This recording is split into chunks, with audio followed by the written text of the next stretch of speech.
Okay, let's see how this looks here. Trying something a little different with this live stream, so you guys are my guinea pigs. I need you to tell me how it looks to you. This will depend on your connection, and I know that YouTube servers aren't the best for this kind of thing, but I wanted to see if I could push the envelope just a little bit. So what I'm doing is using a 1080p capture card. I need a 4K 60 capture card, I really do. But I'm using a 1080p 60 one right now, and I'm trying to upscale the 4K. Excuse me, upscale to 4K.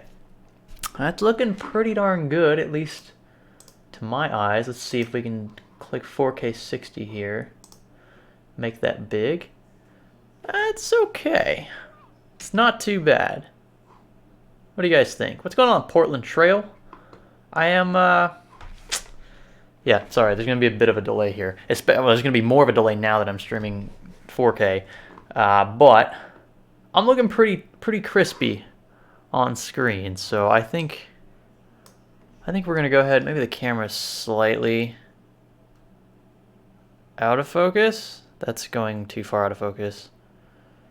I can't tell. I can't get close enough to see. That looks good enough. Oh well. Just trying to get it as good as I can get it. Being a one-man show for the most part. Lisa's in the other room right now. Wanted to give her a little bit of a break. She's actually been cooking some really good food lately. She cooked a really good dinner. That's why I'm slightly late to this one, just slightly. It's like 30 minutes. But anyway, this is supposed to be really relaxed. Obviously, I have no script. I have really no agenda other than to answer your questions. I just wanted to address Lisa not being here because she has been in the last two. So this is her weekend off, I guess you could say. And Bazinga says, burn that shirt. I am Spanish, Bazinga. How dare you? I know they suck at soccer this year. But I was the biggest fan of their team back in, what was it, 2012? Yeah, 2012? Or 2010? I forget which year the men's World Cup is. Every four, but it's always different than like the president races and all that stuff, so I'm out of sync. But yeah, they were terrible. The last one that I saw, the last World Cup, wasn't too flattered with them. I was big when David Villa was in, when you had Ramos and Puyol and Casillas. All those guys on that team were just awesome. It was awesome to see all of them play at the same time, and I'm glad that I started watching and remembering those games back then because they haven't been that great really ever since. So I've more or less been rooting for Germany now than I have Spain, just because it's not really worth rooting for Spain at this point. Yeah, let's see here. Scrolling up a little bit. Science Studio, what is your favorite tech YouTuber and why? It's a good question. I'm actually going to pull up the live stream on my phone so I can stop looking to the left and start actually looking into the camera. My favorite tech YouTuber, I get this question quite a bit. It kind of depends. Wow, sorry about that. My favorite is more than likely, it depends. I mean, I swap in and out of favorite YouTubers in general, but my favorite tech tuber, I don't know. I don't really know if I have a favorite one. I like them all for different reasons, and I've said this multiple times in the past.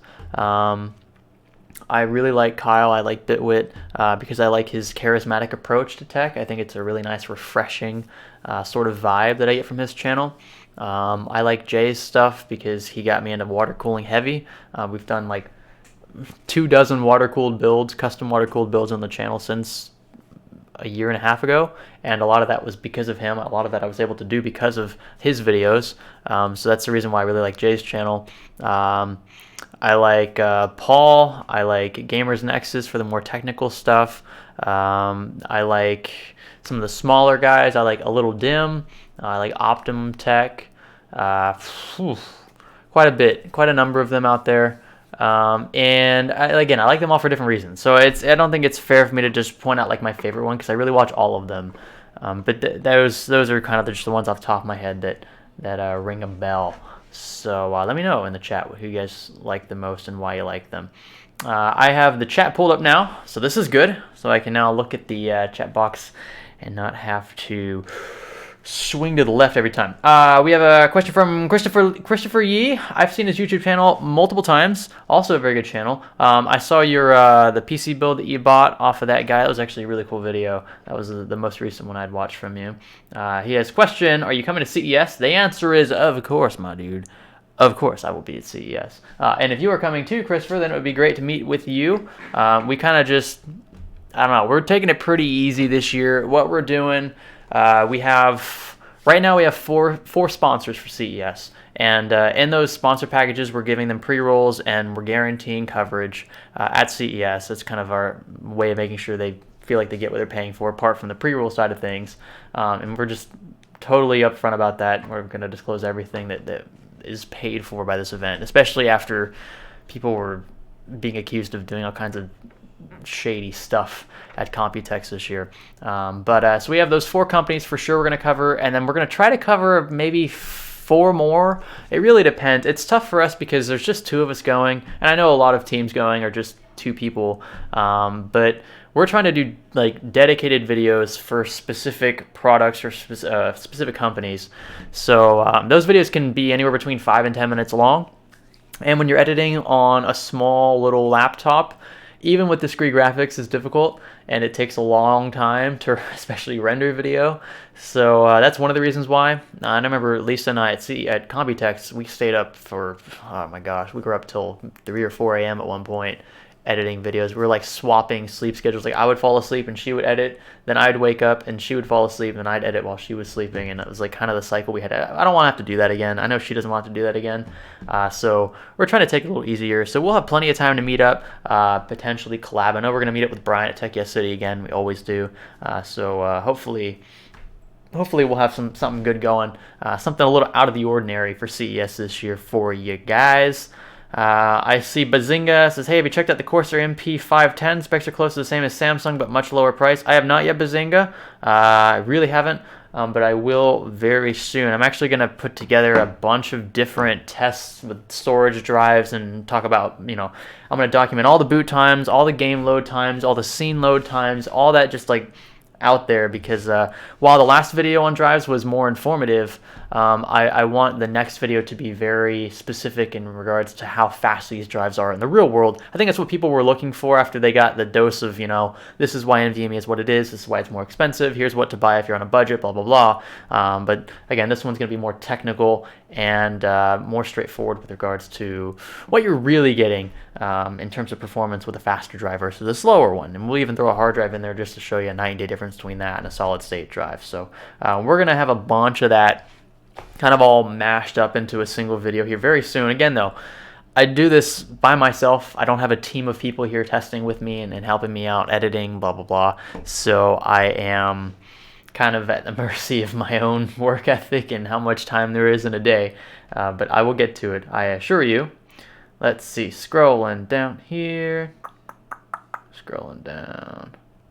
Okay, Zach Palacio, what are your thoughts on the Apple X server? Is that what you're talking about? I have no idea. No idea what it is. Never even heard of it. I wanted to bring it up so that you knew I didn't know what it was. Oh gosh, let's see. How do you feel about the iPad Pro 2018? That I can't answer. So Lisa has the iPad Pro from last gen, so not the one with the wider screen that has a narrower bezel.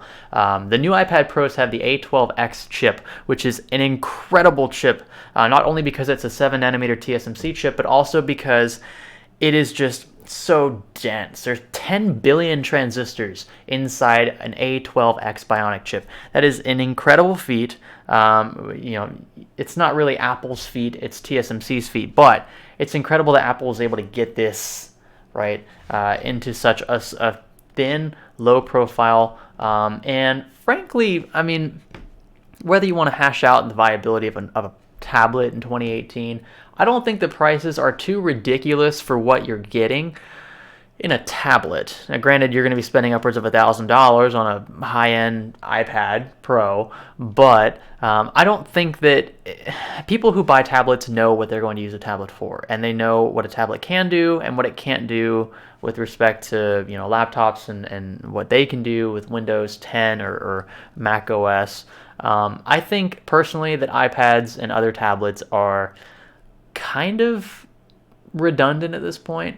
Phones are already big enough to where I don't feel like I need extra real estate to do the things that I normally do on a mobile device. And if I want something that's really, powerful, then I'll go with a laptop instead of an iPad Pro. Not because the iPad Pro is any less powerful. I mean, the A1211 or the A12X chip is again super powerful, but at the same time, it's an iPad Pro and it's running an iPad form of iOS, and I don't like that. Now, if it had Mac OS on the iPad Pro, then I might reconsider. But then you have to worry about optimization and a bunch of other things specifically for those chips, and that's going to be another whirlwind for Apple, I'm sure. So we'll see how that all plays out. But that's just my personal take on iPads and other tablets. I do have a tablet. It was actually sent as a review sample, and I haven't made the review yet because I'm not sure if I want to create a video where I just dump on tablets in general and use that Huawei tablet as like the pedestal for that. I don't think that's right of me to do because my opinion on tablets was already pretty negative to begin with when they sent it.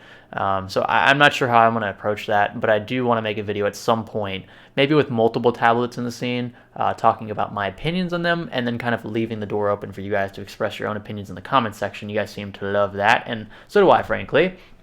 Now let's see, Jason, I scored a sick deal yesterday. i5 7400, RX 40, 8 gigs of RAM, 1 terabyte, hard drive, CyberPower PC with Razer headphones for $200. Wow, that's a really good deal. Where'd you get that? Did you get it used? I'm assuming you got it used. CyberPower PC. It's a pre-built. Razer headphones too. Assuming they're decent headphones. Let's see. Bazinga says toward Lisa's Christmas present. You cannot do that. Bazinga, she's...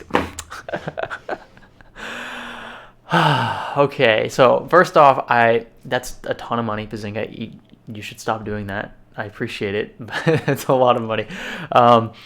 I bought Lisa her Christmas present. I'm not going to say what it is on air because she does usually watch these after they've been archived on the channel. But I got her something I think she really needs, and I think she'll really like it. It's very resourceful. I think she's listening through the door, possibly in the kitchen. So I'm not going to say too much more. But I can guarantee you this. I'm 100% sure that money is going to go to something Lisa buys at either Walmart or on Amazon or something. So rest assured, she will get her hands on it. Honestly, she's really good about it, about budgets and all that stuff. But when she sees that, she's going to get really excited. So thank you, Bazinga. I am going to scroll to, let's see. Plainstar wants a shout out. There's your shout out, Plainstar. Cody Salak. What's going on, Cody? Cody's a 4-star general here in the chat. He is a 4-star member, meaning he is a recurring member for, I think, 6 months now, and coming up on 7. So I appreciate that, Cody. Let's see. Scrolling. He's also a mod, so if you want to @ Cody and ask him a question or whatever, you can certainly do that. Okay, Lol's Cookie. Good question. What games do you think should have RTX the most? This is my opinion, obviously. But I really think the games that would benefit most from this are the ones that are not as frame rate dependent, at least for right now, because we are still seeing sharp frame rate dips when RTX or anything equivalent to that is enabled in game like DXR. And then there's the whole argument that, well, Battlefield 5 just appears better on screen with DXR enabled because they pulled back some of the RTX features in the game, so obviously it's going to run better. So you're actually losing the thing that you're trying to enable to an extent in order to have a higher frame rate. And that was the whole argument against enabling DXR to begin with, is you have to drop your resolution to 1080p, assuming you're playing at a higher refresh rate or a higher resolution normally. And then you also have to experience a pretty hefty frame rate cut. And in a first-person shooter, that's not something you should be really excited about, because those games do benefit from higher frame rates. They will. I've seen people argue this so many times, but you will play better. I don't care who you are, you'll play better in a first-person shooter with a higher refresh rate and a higher frame rate. That's just how it is. Those games are fast-paced, the reaction times are quicker, response times are quicker, and it just feels more real. And that has helped me personally, helps Lisa, helps pretty much any professional player on the planet. That's why they all play with high refresh rate screens, and that's why DXR really doesn't make sense in that game. I do think the game that would benefit the most from DXR is something along the lines of like City Skylines, where it's slower paced, it's like a simulation game, so you want it to look real because that's the whole point, right? You're trying to build something that looks representative of the real world, and with mods, City Skylines looks practically real. Looks like you're looking at a Google satellite view of something. So I think enabling DXR in a game like that would be pretty awesome. Imagine like seeing reflections of buildings in like the water, right? You have like waterfront buildings and then like the light at a certain time of day is like reflecting off those buildings. I think that would be super cool in a game like that because City Skylines already runs at around 50 to 60 FPS. Even with my beefy system, I'm still not really breaking 60, especially when I pack on the mods and in 1440p or ultra wide. So I would really like to see it in a game like that. That's just my personal preference. I don't think I would ever enable it in a game that I would prefer a higher refresh rate, a racing game, or a first-person shooter especially. So yeah, I think the implementation was just a little. It was a little premature. I don't think the drivers were ready, and at the same time, I don't think that was the right game in which to showcase this first ever game to feature real-time ray tracing. It didn't play out all that great in my book. Let's see here. Cody says, congrats for graduating. I appreciate that. I'm done with school now. That's such a relief. For those who don't know, I've had my bachelor's, my petroleum engineering degree, and I've been working on my master's in business administration online for the past year and a half. So while I've been doing YouTube full time, that's been like my side gig, typing up papers and taking tests for management and statistics classes, all that stuff that applies to an MBA. And I finally finished actually at the end of October, and I graduated 2 days ago. So I had to drive from Florida all the way to Lafayette, Louisiana to graduate at UL. And so I walked the stage, got my diploma. I haven't hung it up yet. I have my undergrad degrees right there. And then I have my master's degree, but it's not in a plaque yet. So my brother actually has that in his car, and he's coming here Saturday. So he'll bring the plaque or the little frame that we have for the diploma, and then I'll put that in there and hang it up again. And kind of, I don't know. I feel like that's one thing. Like, I'm not ashamed to show that off because that was like an accomplishment that I had to go out of my way for to make sure that I, I just wanted to have it done. And it's refreshing to be finished. So, by the way, let me know if the stream's acting all weird or whatever. I'm kind of experimenting with the 4K aspect of this. I noticed that it's slightly choppy here. I haven't lost any frames. I'm looking at it right now. I'm seeing it kind of chop up, but I want to see if you guys are noticing that. Maybe it's just me. Probably it's just me. Yeah, it looks like I'm running at 15 FPS right now. I really hope you guys don't see that, but if you do, possibly try dropping down to like 720p, and that might help. Right now, the CPU is under like an 85% load. This is a 2700X, so that's all 8 cores, 16 threads, baby. They're all under load right now. In Streamlabs, we are running a 20,000 kilobit per second bit rate. So 20 megabytes per second, 20 megabits per second, and that is being fed to the YouTube ingest server, and that ingest server is streaming in 4K, so the output should be max 4K 60, which is nothing we've ever done before, and that 4K 60 should look smooth, but right now in playback it's not, so not too sure about that. Someone said my mic is going into the red. It's not on my screen, so I'm not sure if you're hearing it peak, but it's not showing it peak here. I'll turn it down just a little bit in case it's acting weird. Yeah, it is slowing down a bit, but I'm not dropping frames, so I'm kind of concerned about why it's doing that. I wonder if that's me or if that's YouTube. Anyway. Yeah, it's like 15 FPS. It really looks like 15 FPS.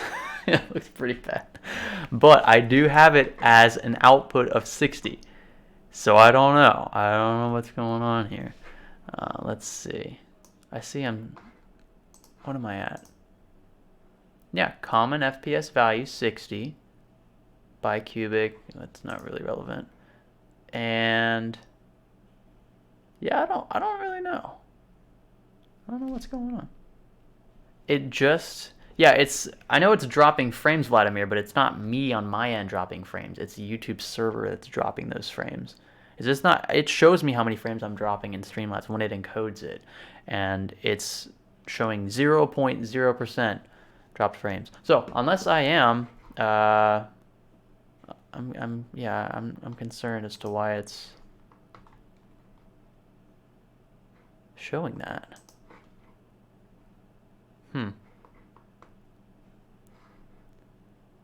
What if, problem is I can't change this without cutting out the stream.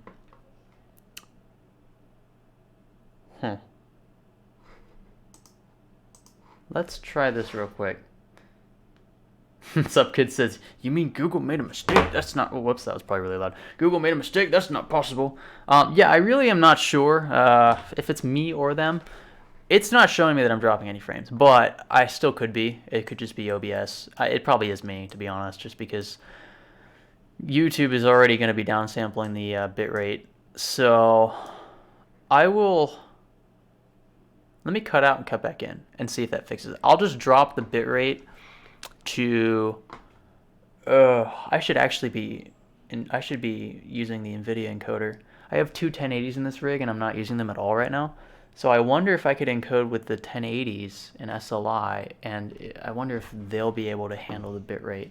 Let's see. Let's do that. It'll be a little experiment here. I know I'm choppy. I know I'm at 15. I'm glad I saw that. And thank you guys for letting me know and also letting me know that I'm peaking. Again, I wanted this to... I knew this would be slightly problematic at least, because I haven't done this before. So we're just going to play along with it. Let me see if I can cut the stream out and then come right back in. I think that's possible. And... no, it's probably not. Anyway, if I don't come back in like 2 minutes, then there's a new live stream that popped up. But let's give it a shot. Worst case, yeah, I'll see you in the next one.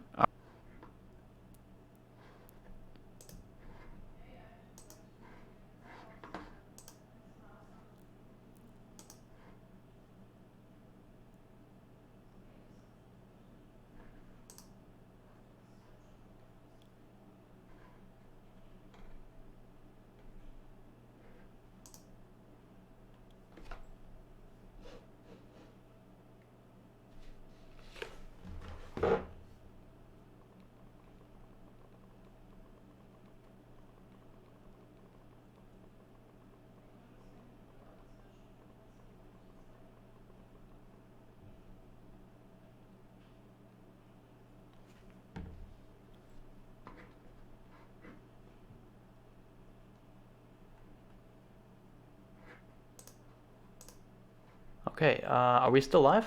I've never cut out and cut back in before. That looks a lot smoother, though, I will say. I hope you guys can actually hear me, though. It'd be really awkward if not. So let's see if that is, in fact, the case. Yeah, I think it is, because right now I'm just looking at my phone, and that was what I was doing when it was already live again. So, let me know how that looks. Wow, if that's the case, then I need to have these... I just need to use the NVIDIA encoder from now on. Yeah, everyone's saying much smoother. That's really nice and refreshing. That's good to know. But seeing instead, I told you it's the shirt. Yeah, I'm just staring at my face right now on the live camera. But anyway, that looks so much better. Wow. Okay, cool. So I'll just act like that didn't happen, and we'll keep going on with the questions. Let's see. Calm Traveler. Sup, Greg? Am I crazy for wanting to build a Ryzen rig just so I have one for fun? Totally have no functional need for it yet. For yet another rig in the house. I get it, man. Like when I first started building, like for the channel, kind of over and over, I had the itch, man. I was building PCs practically every week. And I loved it because it gave me a chance to try out new builds and new parts and get to compare them to the old parts and see which were the better value, which were the better buy, because that was the information I was able to pass on to you guys. And that was what kind of got the channel off its feet, and that's how we gained a lot of subscribers up front, was because we were just testing stuff. I was building PCs out of pocket. This is before I was getting any sample from any company. And then I was selling those PCs on Craigslist just to, in the local Louisiana area back when I lived in Lafayette. And yeah, that was really how I got started. I have videos talking about this in more detail, but I did it more or less in the beginning just because it was fun. And then I realized that there was a big following behind this and that people were willing to subscribe and watch videos that had to do with PC builds and benchmarks. And so I was like, okay, heck, I can kill two birds with one stone here. I can grow a YouTube channel I never thought would ever become a big thing, and I get to enjoy what I do at the same time. So yeah, that's why I am... That's why I'm still doing what I'm doing. So I totally get it. If you want to just build one just to build one, maybe even try to flip it. Maybe you can flip it for like 50 or $100. People will pay a little bit more for a fully used system or for a fully built system that they don't have to build themselves, or maybe they don't know how to build one. I've done that before quite a number of times. I usually charge usually around 10% of whatever the total build cost is, just for the build labor. So if it's a $500 build, pretty cheap build, I won't charge but maybe $50 more for the build, for the piece to be put together. So that's like my fee basically for building it for you. And if you enjoy what you do and you have some time to do it, I think it's worth a shot. Worst case, you break even, or you lose just a tiny bit of money, but at least and you can feel out your market. So that's an option. Fake Beats asks, where is McLevin? McLevin is living his own life. Believe it or not, he has his own life. He has a job, and he's still in school, so he's working really hard right now. He's actually in the process of, he's about to move. Yeah, work and other things kind of takes you places. So, yeah, I actually just talked to him today. We're talking about cars and a couple other things, but he's doing well. He's just, when we moved out, like when I was in school, I was still living with my parents back home when I wasn't in school. So we lived really close to each other. But now that, I'm in my own place, he's in his own place, we kind of do our own things. That tends to be how it is, but no hard feelings or anything. That's just people part their own ways and have to do their own things. So I do wish him all the best. And again, I just talked to him, so he's doing really well, if you're wondering. And you can always tweet at him on Twitter. I'm sure he'll respond. If he doesn't, just tag me, and I'll make sure he responds to you. Let's see here. Okay, Matt asks, good question. Would you consider RTX 2080 a better deal than the current 1080 Ti, despite the 3 gig VRAM difference with current pricing? Yeah, most games are not going to utilize 8 gigs of RAM, not system RAM. They'll use mostly 8 gigs of system RAM, but very difficult to peg 8 gigs of video memory. Even the higher end games, even if you want to max everything out in 4K, usually not going to hit 8 gigs. I haven't come across an instance where I've been playing in 4K and I max that out. Now, if you add texture packs and other mods and stuff, yeah, sure, you'll probably hit that limit. But under most circumstances, 8 is enough, and that's exactly why NVIDIA stuck with just 8 in those cards. The 1080 Ti is an exception to that, and that's really because it's a different GPU, and that the full version of that card, the Titan version, has 12 gigs of VRAM. So all they do is just remove one of those little memory chips. But yeah, in a nutshell, I would say 8 gigs is plenty. Again, unless you're going out of your way to fully stack video RAM, you're you're not going to really hit that limit. At least I haven't in my own personal experience. And again, if this was a serious issue, NVIDIA would have put way more than 8 gigs of VRAM on these cards. So that's my take there. Let's see.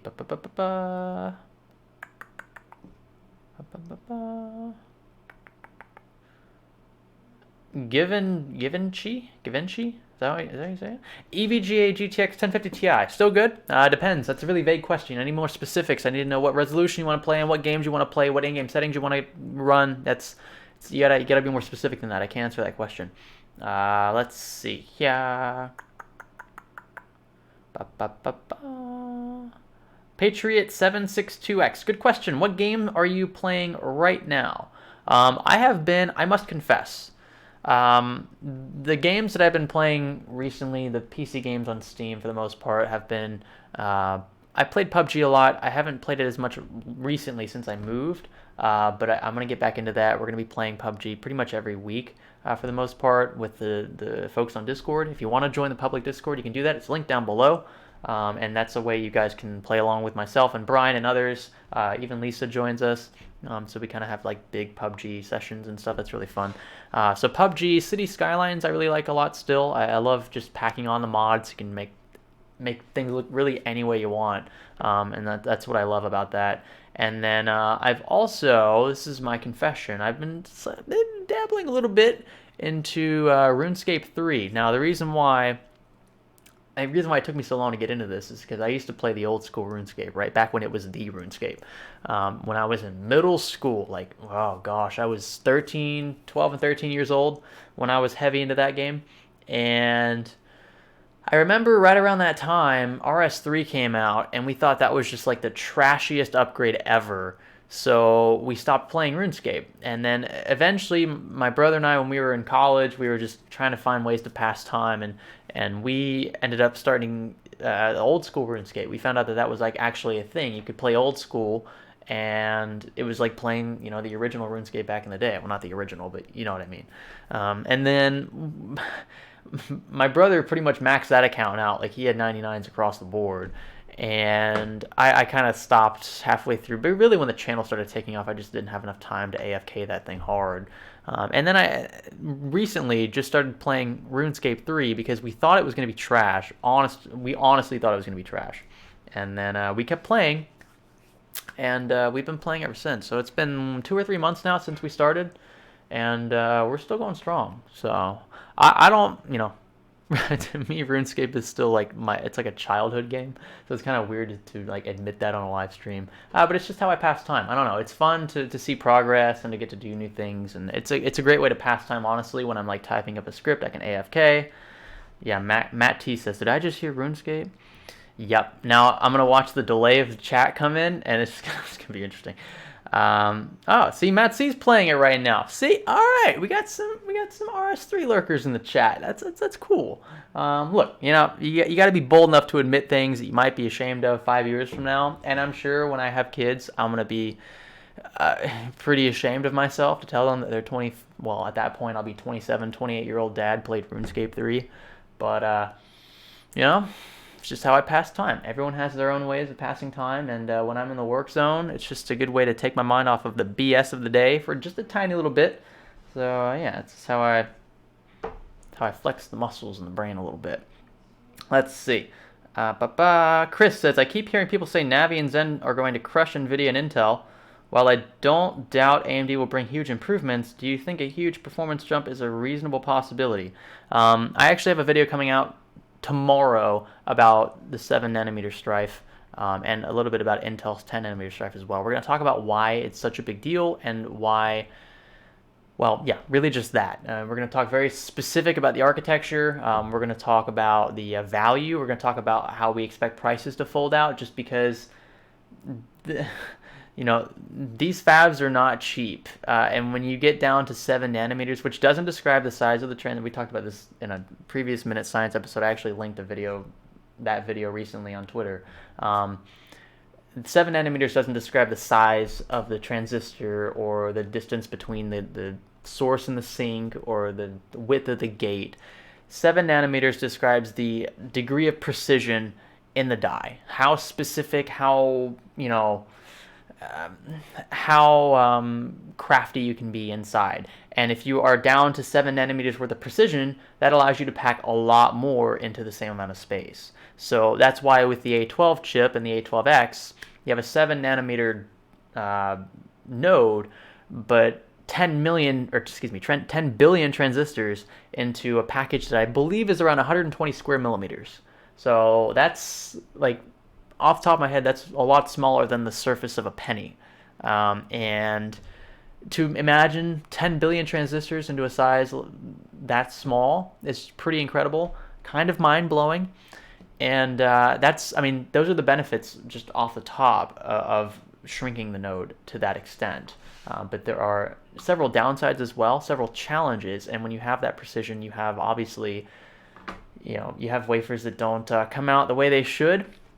I expect we'll see several implementations of higher core count chips using this fabrication. I think that we're going to see an influx of lower core count chips using this node, just because by default a lot more of these cores are going to be defective or insignificant to the extent that they're going to disable those cores.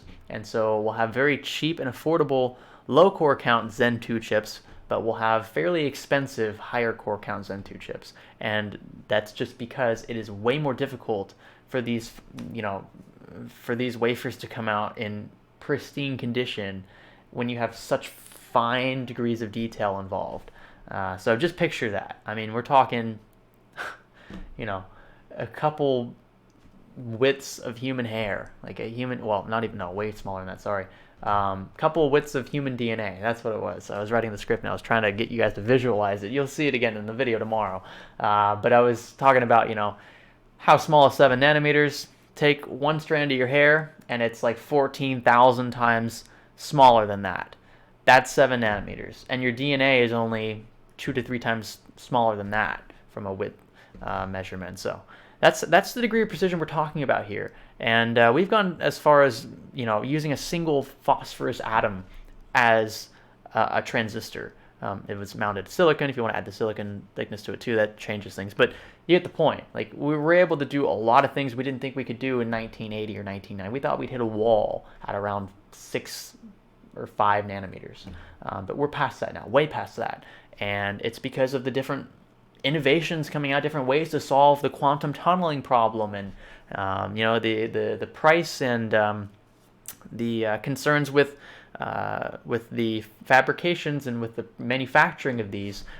The success rate for these fabrications is quite low, and that's one of the concerns that TSMC has. That's why a few people have already backed out, and we expect AMD will take over those extra slots just to ramp up production, or at least to increase the total yield, because it's not going to be pretty. Let's put it that way. We'll see.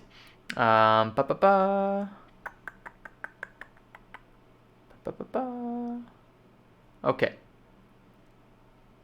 Ooh, that's a good question. Rift Mole. Is a $250 refurbished 1070 worth it? I'm getting one for myself for Christmas. $250 is a pretty good price. I've gotten 1070s for as cheap as $200. As cheap as $220 with shipping. So if you can get one for $250, it's a pretty good deal. And it's refurbished, so I assume it's slightly better than just the generic used quality. So yeah, I would jump on that, especially if you're interested in like 1080p up to very high settings, or 1440p high settings, even some light 4K that 1070 could handle, very light. But yeah.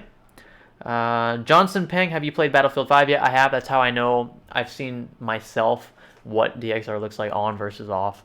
That's why I commented on it. I didn't want to make a video on it because I felt like it was just too centric. It was just too mainstream. A few people had already done that, and I didn't want to just like give my own opinion on the topic based on what I saw on screen. Like, you guys have to download it and see it for yourself, and just, I say that not because of the visuals, because if you see on screen, like, I can show you what it looks like, the differences. There aren't many big differences, but you have to see what it's like in real time to play, because that's when you'll realize how hard DXR hits your system, and how hard your frame rate drops as a result, in a lower resolution, mind you.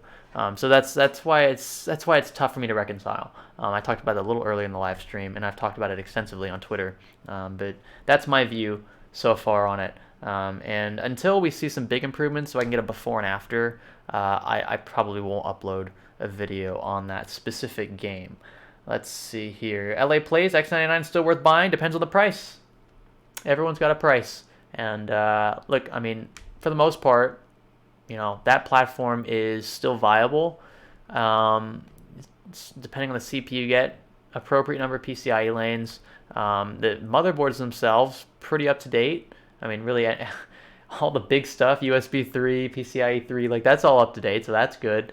And really the only things you're going to be missing out on are possibly, I don't know, Type-C support, like LEDs and stuff like that. That was really at the point when RGB motherboards became like just commonplace. So you're not really missing too much, I think, with X99. It's still relatively modern, and if you can find the platform for pretty cheap, you can get a CPU and motherboard and 16 to 32 gigs of RAM, I think you're going to be perfectly fine. You're not going to regret that choice, especially for the right price. Okay, Cookie wants a wish of luck for finals. I have all two a day. You have all 2 a day for the next 3 days. Oh, you have 2 per day, so you have 6 in total. Yeah, I'm so glad I'm done. That's all I can say. I'm so glad I'm finished with school, because gosh, yeah, those were the good old days. Not really, those sucked, but I can tell you that the feeling of accomplishment at the end of it is, in its own right, worth it. So study. I invite you to study over watching this stream, please. But the stream will be here when you get back. Your test might not be. But yeah, I do wish you luck. I have been there. Totally, 100%. I understand. Shirayu, is that how you say it? Can a Ryzen 5 2600 with a RTX 2070 handle 1440p gaming? Absolutely. That's a good combo. Andrew LaRoque. Right now I have a Ryzen and I need better RAM. I'm running 8 gigs of 2400. Should I buy another 8 gig stick or splurge and buy a new set of 16 gig? All right, so it really depends. If you are running, I'm not sure what Ryzen CPU you're running. If you're running first gen Ryzen, then you're going to want something that's specifically optimized for Ryzen platforms. So I talked about this a few videos ago, but there are certain kits of RAM that you can buy that say, compatible with AMD Ryzen, and those will typically allow you to overclock to around 3000 megahertz. Now, at that point, 3000 megahertz, that's where you see the latencies between CCXs, which is what ultimately cripples Ryzen platforms when you have slower RAM. That's when you see those latencies really start to taper off. So there's a law of diminishing returns past around 2800 megahertz. You won't see much of an improvement between 2800 and 3200 megahertz. So if you're around 3000 megahertz, that's the sweet spot. In my own testing, and I've verified this with several others online who have actually timed latencies, so I would recommend around a 3000 megahertz kit.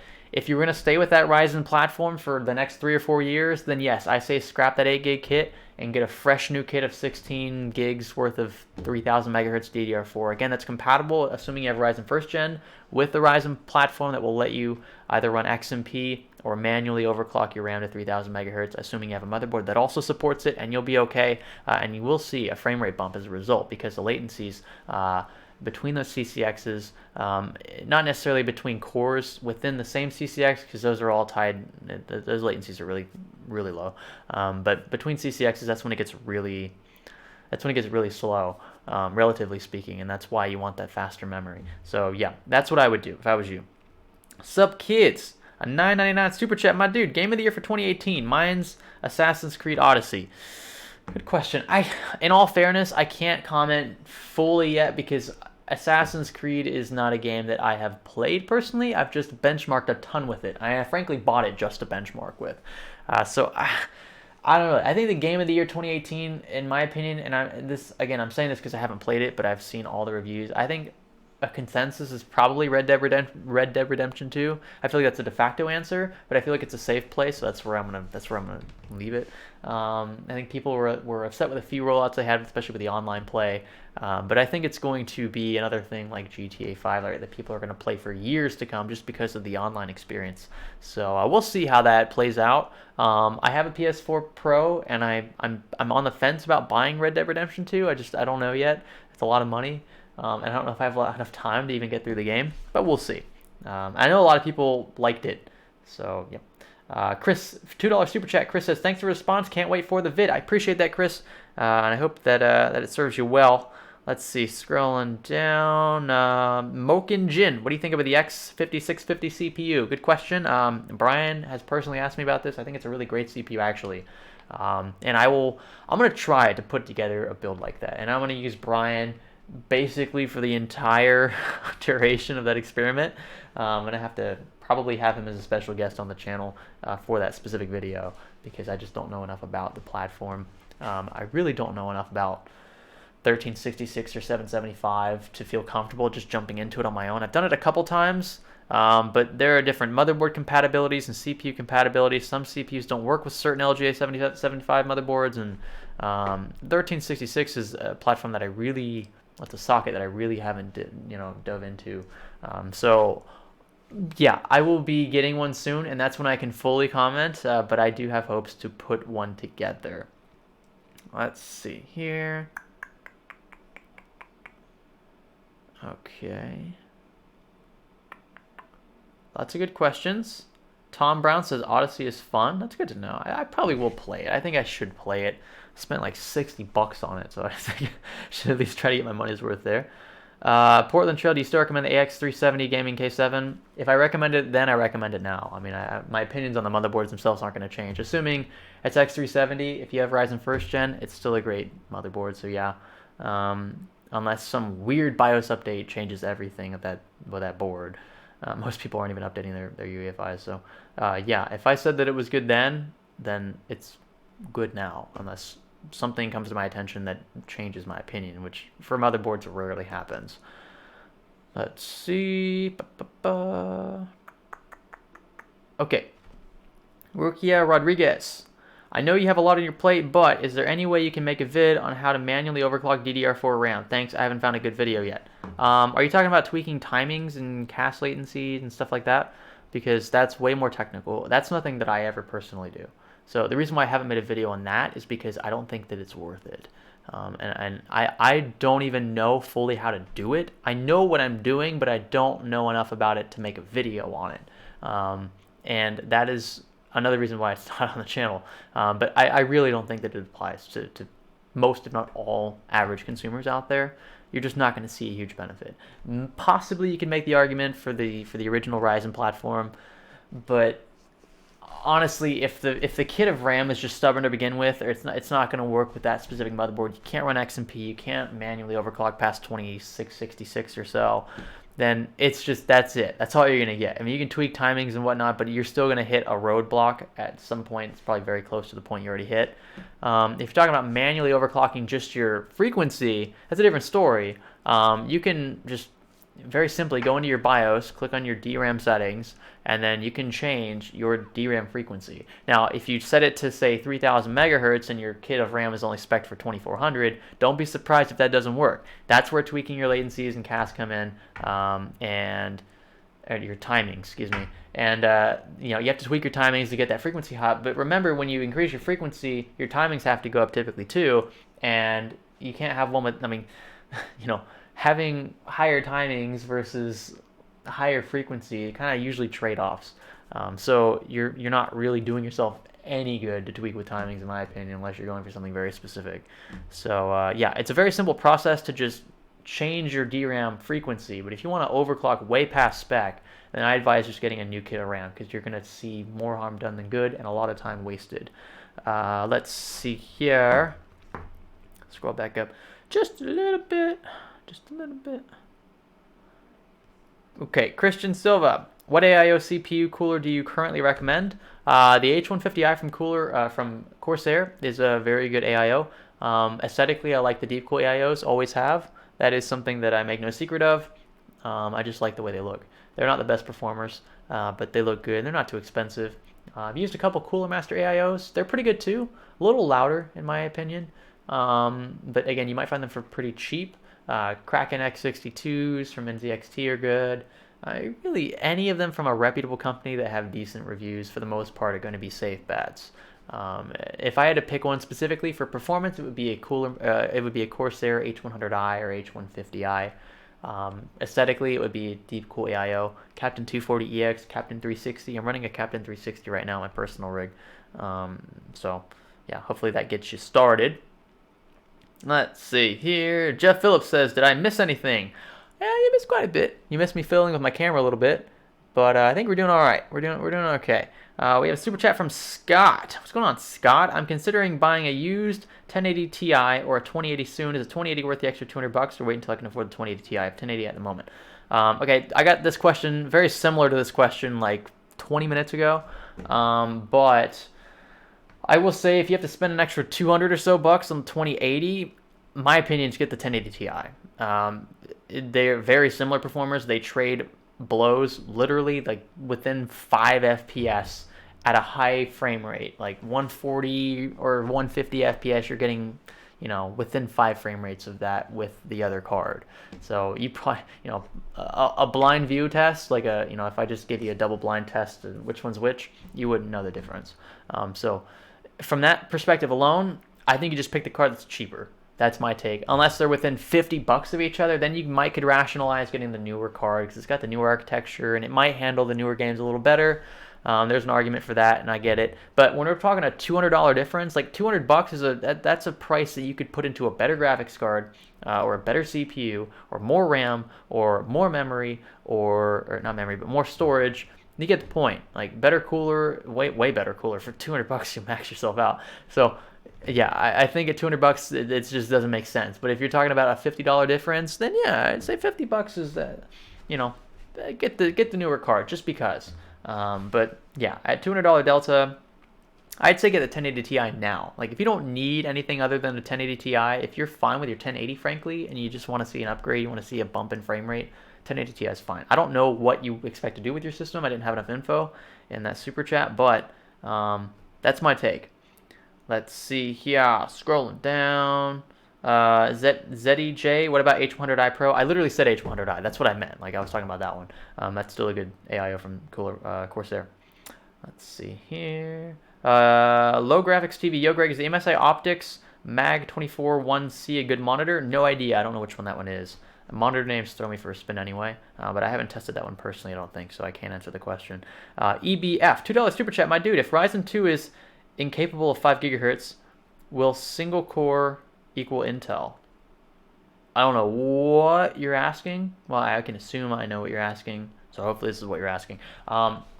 You're basically asking if Ryzen 2 or if Zen 2 can't reach 5 gigahertz, does that mean that Intel is still going to be the IPC king? And I don't know yet. We don't know enough about either architecture to really speculate beyond just a rough guess. My expectation is that Zen 2 is not going to reach 5 gigahertz. I would be very surprised if we saw 5 gigahertz out of these CPUs, especially with the first few batches. And that's just because, again, a 7 nanometer fabrication is very, very specific. That is a very difficult thing to manufacture. Sure, TMC is already doing it, but they're doing it on a much smaller scale for phones, for mobile devices. But 7 nanometers for GPUs and CPUs, it's going to be very technically difficult. It is. I mean, they've said that it is because they're producing them right now. But if they hit 5 gigahertz, and we can assume Intel is going to do the same in-house, then it's going to be very close. It already is very close. I mean, frankly, Ryzen 2nd gen IPC is not far off from Intel's. If you clock them, if you put them at the same clock speed, there's virtually no difference. They're very similar. The advantage is, of course, that's where the clock speed does come in, right? And Intel's always been the overclocking. Well, not always, but recently they've been the better overclocking chips.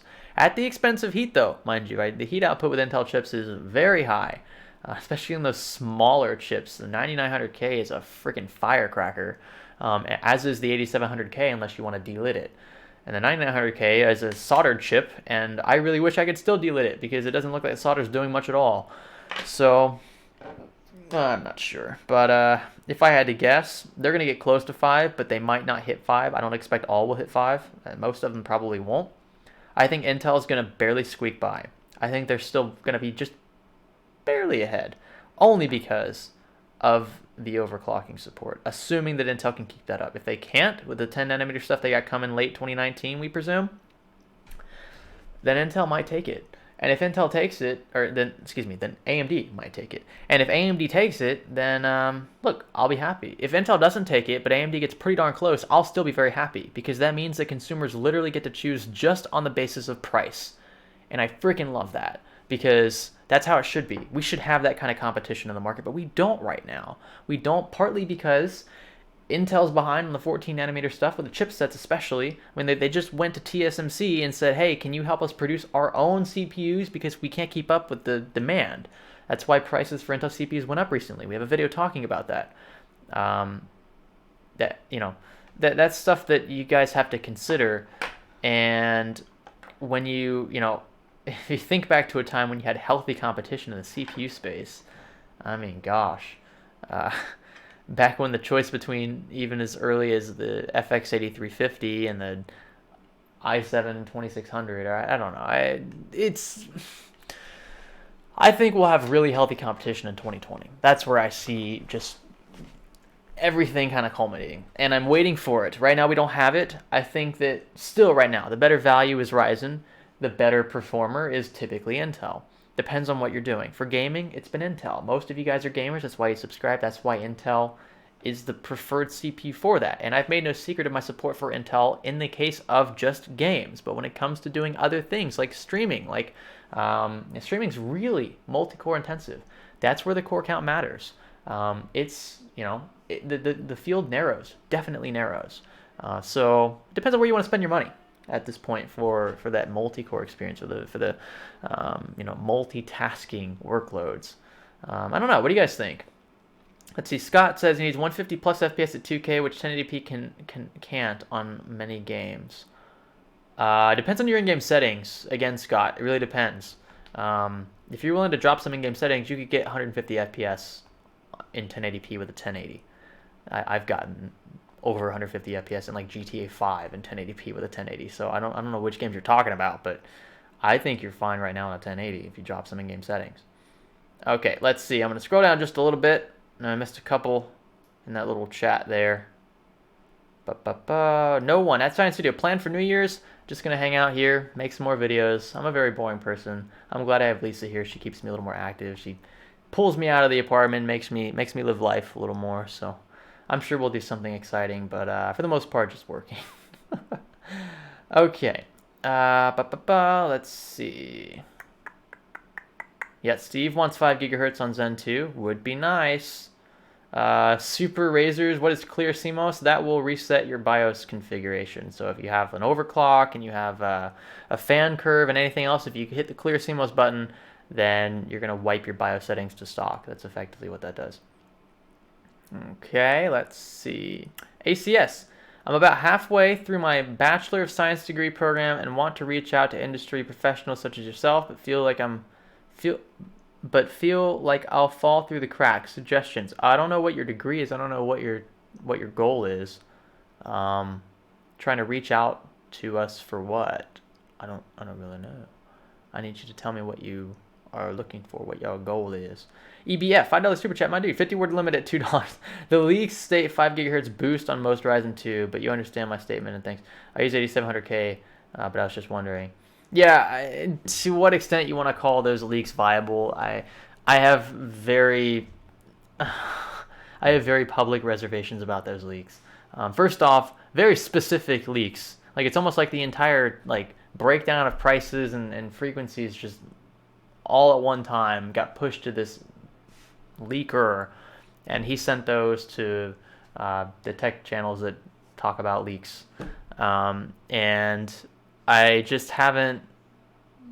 I looked at the spec sheet. Seems just a little too good to be true. Just a little bit. If AMD does it, great. That's great. But I'm here to tell you. Don't be surprised if it ain't what it comes at. If it isn't what you expect it to be or what you saw it was in the leak. They call it a leak, but it's probably. I think there's some degree of misinformation there. We'll see. We'll see. Not that that person who leaked it has any motive to mislead people, but I just think that it, in my experience in this industry, which isn't a ton of experience with respect to other people, but I know a thing or two about this stuff, that does not look realistic, in my opinion. So we'll see. Again, this comes down to how efficient and how effective and what the yields are on these processes at TMC. We'll see. But like I said, I expect we'll have a pretty affordable price point for the lower core count chips, 1 to 2 CCXs. Higher core count chips, if we have 16 cores, I'm assuming we'll have 4 CCXs, right? 4 cores per CCX. Then that's when it's going to get really expensive, because that's going to get very technically difficult to do, to manufacture 4 of those at the same time that aren't going to be somewhat degraded to the extent that you have to disable 1 or 2 of those cores. We'll see. We'll see. Adrian wants a shout out. There's your shout out, Adrian. What's going on? I'm going to scroll down here. Laughing Cheese. How do you plan to conquer the universe? One planet at a time, my friend. One planet at a time. I like to start with smaller planets first. And you just go in nice and easy. You're not too aggressive. You just, you pop into the atmosphere and you take that megaphone and you're like, I am your new ruler. And then you just take off. And you just move on to the next planet. A bit like how Rome conquered half of the known world, right? They basically invaded, and then they said, you guys can keep doing what you're traditionally doing. We're not going to change too much about your lifestyle, about your culture. You just have to pay a tax to Caesar, effectively. And that worked for Rome for quite a while. I mean, we know why Rome fell apart. There are a few ways that Rome could have done things better, the Roman Empire. But I think the way in which they conquered and ruled was effective in that it wasn't extremely invasive. So if you want to conquer, which, I mean, ethically, I don't think that's a good topic for this channel. But if you wanted to conquer planets or conquer countries, then you should do it in a way that does not appear divisive and that does not appear aggressive. Because if you do make it seem aggressive, then you will have casualties. You're gonna push back on your own plan to an extent. So you can't come on strong. You gotta just ease people into it, ease planets into it, on a grand scale. Not sure how I would go about doing that, but definitely wouldn't be aggressive. I wouldn't be Genghis Khan running between planets and nuking everybody. Like, that's not how you do it. First off, you're going to destroy all the resources and destroy all the people or whatever creatures, aliens are on those planets. But, yeah, one planet at a time. Mokinjin says, yes, he's joined the dark side. Yeah.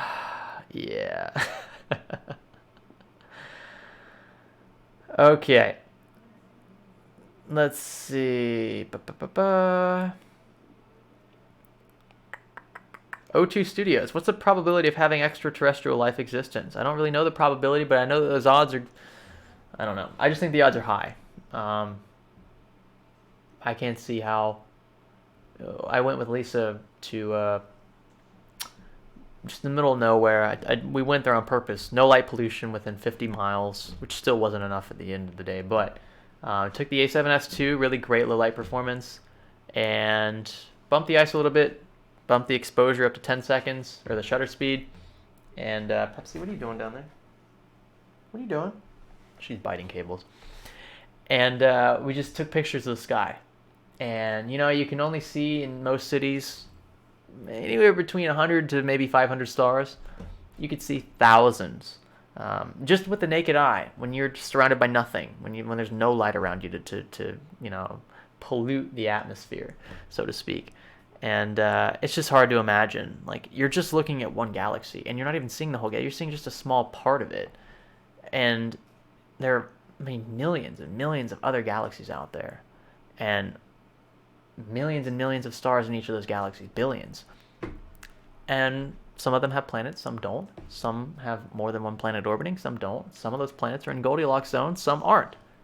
But to tell me that all those planets don't have any degree of life at all, I mean, anything that would remotely resemble, it depends on what you want to classify the life, but I would say something that reacts to its environment, something that has its own, I don't want to say DNA, because it might be something totally different there. But yeah, I just think something that reacts, that responds to stimuli, right? Like a plant or something along those lines, that's life. And that's what we need to find in order to actually be able to say there is life in the universe. But I wouldn't be surprised if tomorrow NASA said we found life on so-and-so planet. Even if it was in our own galaxy, wouldn't be surprised. I would frankly be, I'd be like, yeah, I can see that. I would probably... I'd probably expect it. I kind of do expect it, but we'll see. It's just, yeah, we'll see.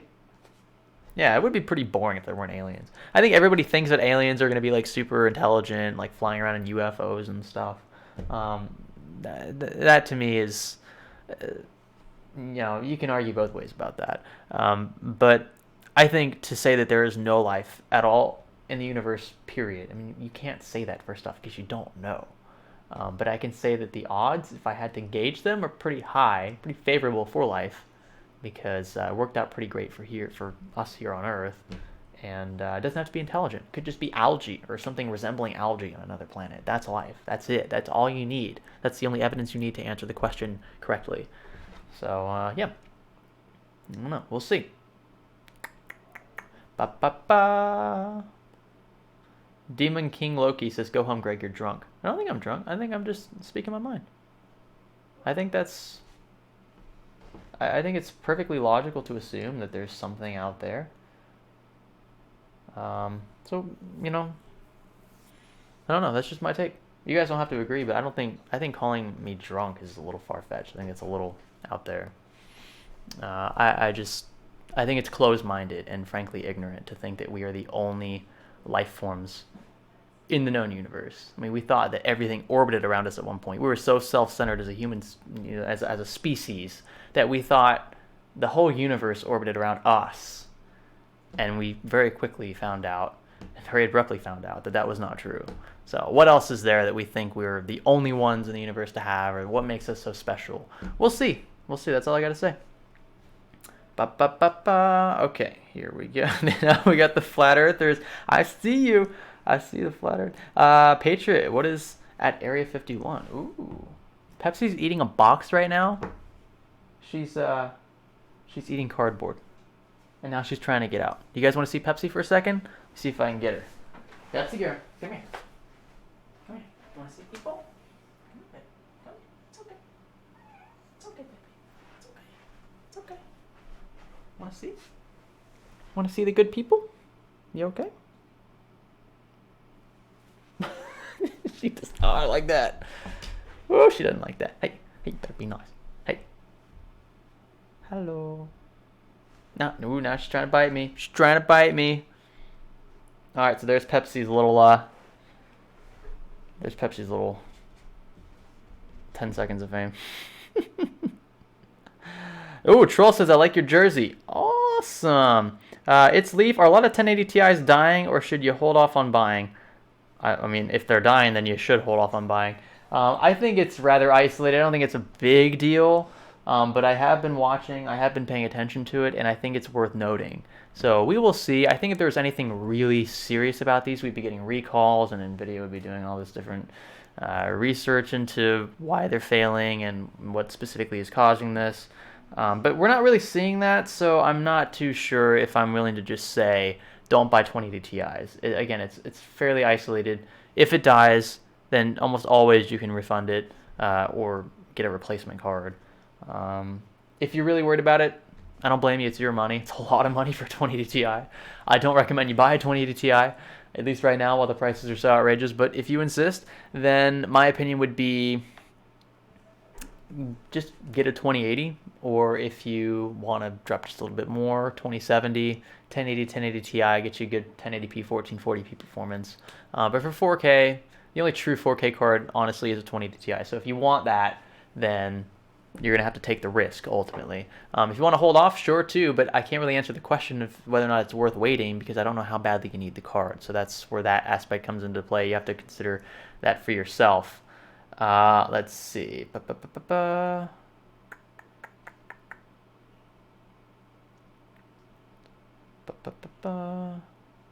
My cat enjoys fighting the rug. We have I wanted to buy a really cheap rug, and then I saw this nice rug at Walmart, believe it or not, at Walmart. It was like $80. I'm like, I don't want to spend $80 on a rug. But we bought it anyway, and we bought a matching little skinny rug that goes in a little hallway here.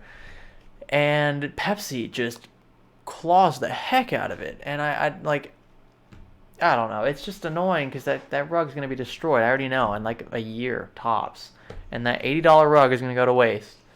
And yeah, it's the problem with living with cats. It's really difficult to train them. They tell them where they can scratch and where they can't. She has a big trap house, we call it. It's just, a big carpet tree, and she's got the rope where she can like claw and stuff. And whenever she starts doing it on the couch, we just take her over there. But she still does wherever she wants.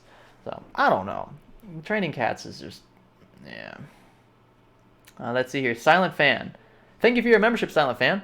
Says, Greg, is that cosmic theme galaxy in your desktop wallpaper? Can you see it? Yeah, it's like a purplish galaxy. It matches. Oh, I just noticed that the computer has blue fans on now. It should be purple.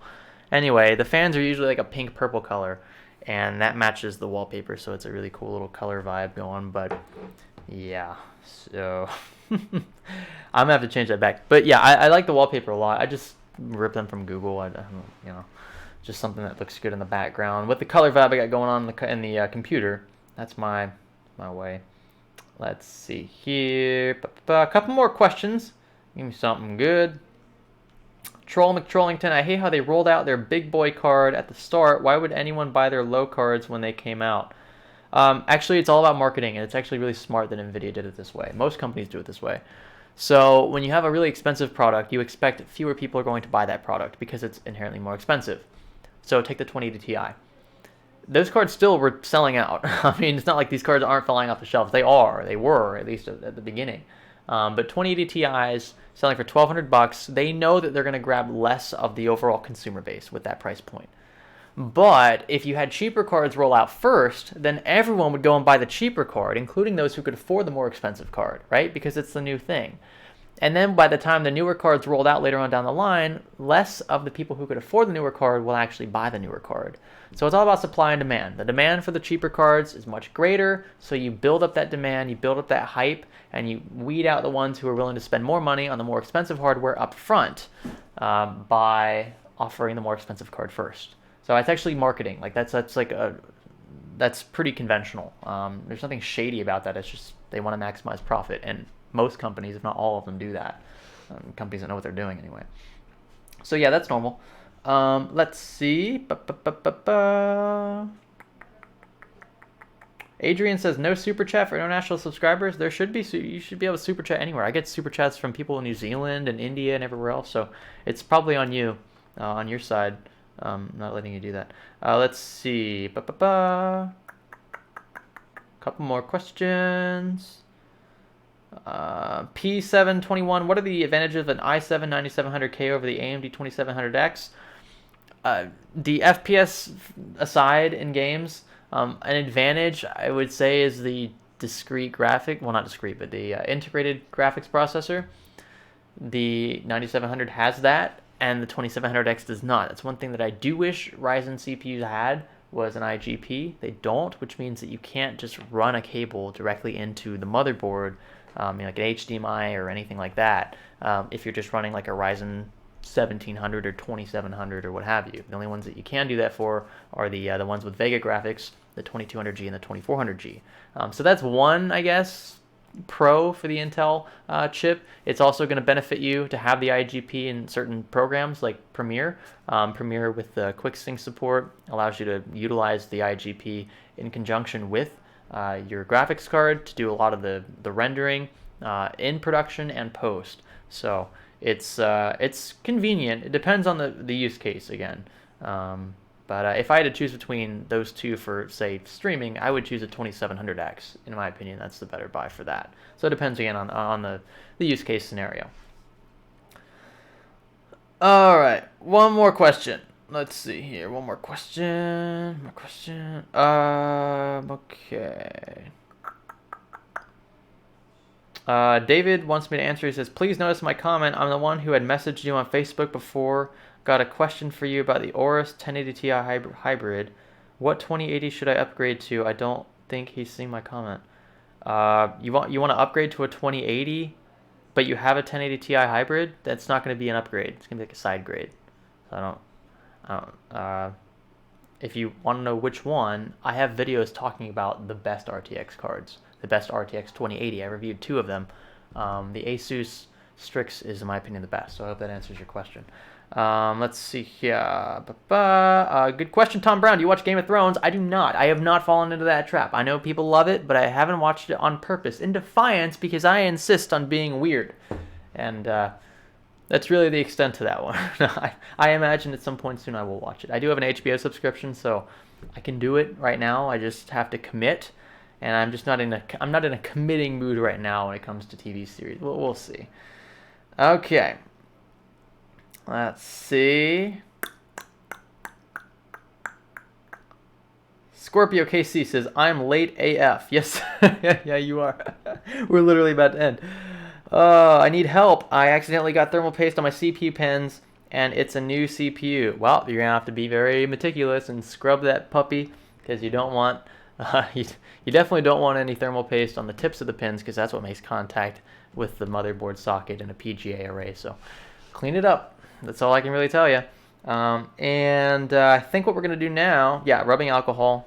I assume you knew that, but yeah, that's my fault. I would say rubbing alcohol for sure.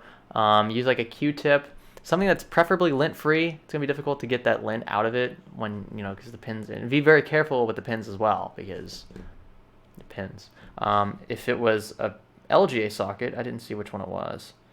Oh, you said CPU pins. Yeah, so it's PGA. So you have an AMD CPU more than likely. And yeah, that's a good good starting point. Good luck with that. That sucks. Oh, Tech Crimson thinks I watch anime. No, not really. My brother watches way more anime than I do. If you want to call like Dragon Ball Z anime, I guess. It's really the extent of One Piece, and yeah, I just never got into those. It just wasn't my thing. I don't know. Not that they're not cool. It just never. I never watched an episode that was like, oh, I got to watch the rest of this. I watched Naruto a little bit, whether you want to call that anime or not, but I don't know. It takes a lot for me to get into those shows. Just a preference thing. All right, you guys, you know what to do. This is the end of the stream, so you're going to spam your favorite emojis in the chat, and I will give you personal shout-outs. We do this basically at the end of every live stream. So I want you to open up your keyboard emoji tab. I know you have it. Don't be ashamed. Everyone, for the most part, has an emoji tab in their keyboard. Even if you don't use it, open it up, and you're going to send me your favorite emoji. And I'm going to wait here to shout you guys out. And I'm going to thank you for it, assuming I can see all of you. It will be difficult to do, but we're going to try. We're going to try this. Ted Crimson already did it. I see all those emojis. He was already ready to go. See that? So, yeah. We just gotta spam. I'm waiting for you guys. And again, thank you for joining the stream. Sunday night here, 10:46 p.m. Central Standard Time. If it is early morning for you in Europe or somewhere else on the planet, I do appreciate you stopping by. I'm still waiting on those emojis. I know it's delayed. It's my fault. I see Portland Trail. There we go. Tech Crimson is spamming hardcore, but you have my permission to do so. Don't worry, you're not going to get in trouble for it. Tom Brown, Portland Trail, Shirayu. Yep, totally said that right. Maybe. Mokinjin. I see you. Pop Tart Army. Scorpio KC Gaming. Qualif Latif. EBF. Nut Nick. Yeah, those names are good. Patriot 762. Rukia Rodriguez. Matt C. I see Jeremy. I see G2G FAF. Sub-Zero. Tony the Black. West Zero. Richard Quatch. Butters DB. Jeff Phillips. Eric Sukup. No One. His name is No One. Assuming it's a guy. Brando. I see Justin Parrish. Leo Zambra. I see 710.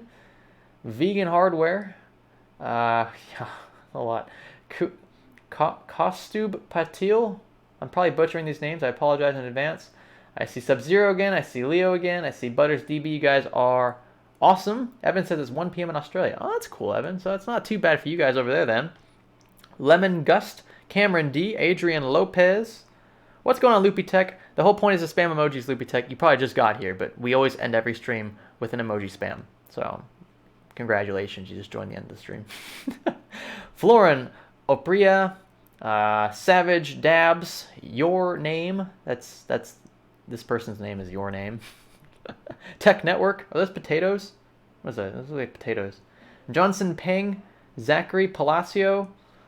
And Mr. KF Gaming, yo, KF Gaming, you joined last minute, but it's good to see you again, my friend.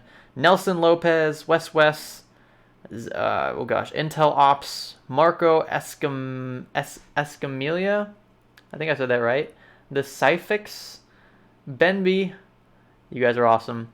And stay tuned for next week's After Hours live stream. Hope you enjoyed this one. Thanks for playing along, for helping me out with the stream itself. I think we got it figured out. I am just upsampling from 1080p to 4K. Looks pretty good. I'll watch it in playback and tweak a few things, but hopefully we'll have 4K 60 ready to go next week without any issues. We are streaming, we're encoding using the NVIDIA encoder, so right now I think the 1080s are doing better than the 2700X was at this bitrate. So interesting to note. I will probably make a video on this at some point. But right now we're streaming at 20,000 kilobits per second, which is fairly high. But for 4K, that's okay, because YouTube drops that down to between 10 and 13, I believe, megabits per second, which is pretty low for 4K, but it's good enough for a live stream. So anyway, you guys are awesome. I'm going to sign out now. This is Science Studio After Hours. Thanks for watching, whatever time you might be, time zone you might be in right now. And I'll catch you in tomorrow's video. I think you really enjoy it. Stay tuned for that. And yeah, I'm going to hit the button now. Here we go.